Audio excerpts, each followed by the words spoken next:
আসসালামু আলাইকুম গাইজ, ঈদ মোবারক। তো আমরা ঈদের দিনকে আম, সকালবেলা যেহেতু আমরা বের হইনি, প্রায় দুপুরবেলা খাওয়া দাওয়ার পর আমরা বাসা থেকে বের হয়ে যাই, একটু ঘুরতে বের হই। তো ওই দিন মানে মোটামুটি ভালোই গরম ছিল, আবার ওয়েদারটা একটু মেঘলা মেঘলা টাইপের ছিল। তো যাই হোক, আমরা প্রথমে চলে যাই দেভাটার দিকে। তো সেইখানে গিয়ে রাস্তায় দিয়ে যাইতে যাইতেই প্রায় সুলাইমান ঘুম পড়ে।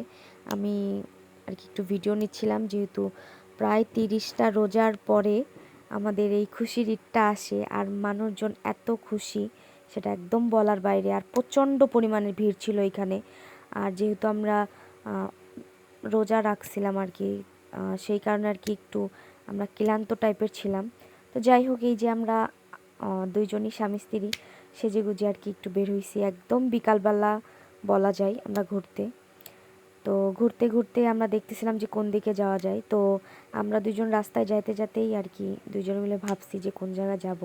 তো আমাদের বিয়ের প্রায় প্রথম দিন আমরা ওর মামা বাড়ির, মানে আমার মামা শ্বশুর বাড়ি আর কি, ওইখানে একটা নদীর ধারে দুইজন একটা জায়গায় গিয়ে বসছিলাম। তো আজকে আমরা সেই জায়গাটায় যাই।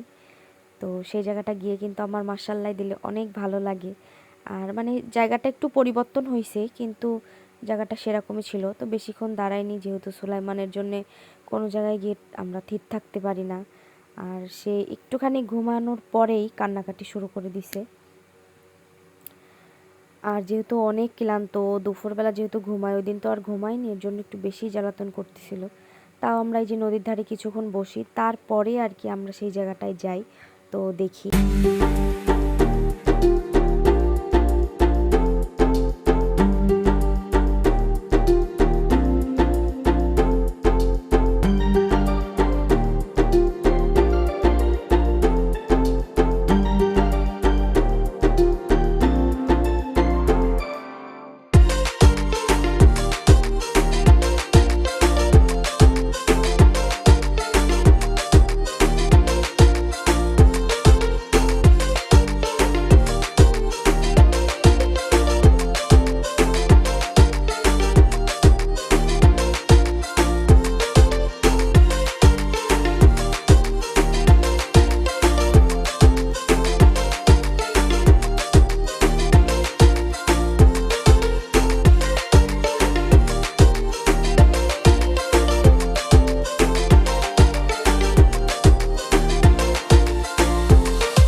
তো এইখানে আর কি সেই জায়গাটা, সুলাইমানও আমাদের কাছে ছিল না। সুলাইমান সামনে যে বাইকটা দেখলেন সেই বাইকে ছিল, আরেকটা ভাইয়ের কাছে আর কি ওরে দেওয়া হয়েছে আর কি। তো যাই হোক, এই জায়গাটা আমার মানে খুবই ভালো লাগতেছিল। আমরা দুইজন আবার বলা বলি করতেছিলাম, এখানে একটা বসার মতো একটা জায়গা ছিল, তো সেটা এখন আর নেই। তো মানে কি বলবো, অনেক দিন পর, প্রায় 6 বছর পর বলা যায়, আমি ওই জায়গাটায় আবার গেছি। অনেক সময় যাওয়া হয় কিন্তু যাই না, ওই দিকে আর কি যাওয়া হয় না। তো তারপর আমরা ওই দিকখান থেকে একটু ঘোরাঘুরি করে আমরা যেহেতু দেবাটায় ছিলাম ওইখান থেকে একটু মিষ্টি খাইলাম আর কি। তারপরে আর দুইজনে আইসক্রিম খাইতে খাইতে বাসায় চলে আসলাম। তো ঈদের দিনে আমরা জাস্ট এতটুকুই ঘুরছি, যেহেতু আমরা অনেক পরিমাণে ক্লান্ত ছিলাম, এর জন্য বেশি একটা ঘুরিনি। আর ওইখান থেকে আসতে আসতে প্রায় আমাদের 7টা বাজে, আর 7টার সময় বাসায় আসতে না আসতে আমরা তিনজনই ঘুম পড়ছি। তো আজকের ভিডিওটা এই পর্যন্ত কি, সবাই ভালো থাকবেন, আল্লাহ হাফেজ। আর অবশ্যই আমার চ্যানেলটাকে ফলো করবেন ফেসবুক থেকে দেখলে, আর ইউটিউব থেকে দেখলে অবশ্যই সাবস্ক্রাইব করবেন। সবাই ভালো থাকবেন।